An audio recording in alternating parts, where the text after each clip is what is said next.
Hi guys, welcome back to my channel, the I Teach channel, and today we're going to have another set of Baon ideas. So for today, again, it's an examination of day, so I only prepared for them their snacks later because they are only half day in school. So for their snacks, they have their yummy.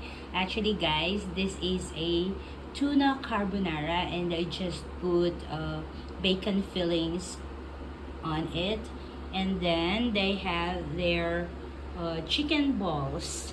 I'm sure they're gonna love that chicken balls from Magnolia. And also, since this is Friday, it's cheat day, so they can have their chips. Okay, so that's for Schweiri.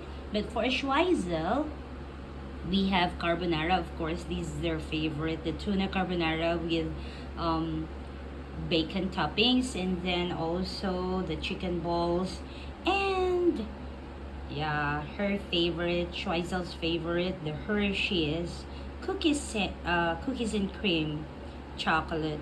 And actually, she told me yesterday that she's going to have also chocolate chip cookies. So, okay. You have it. And then for their glow foods, they're going to have their oranges. So I hope that they're going to enjoy their palatable snacks later. And don't forget, of course, the water. Okay, so there you have it, guys. I hope you got something from our bound ideas for today. So don't forget to like, subscribe, and share this video. See you next time, guys. Goodbye.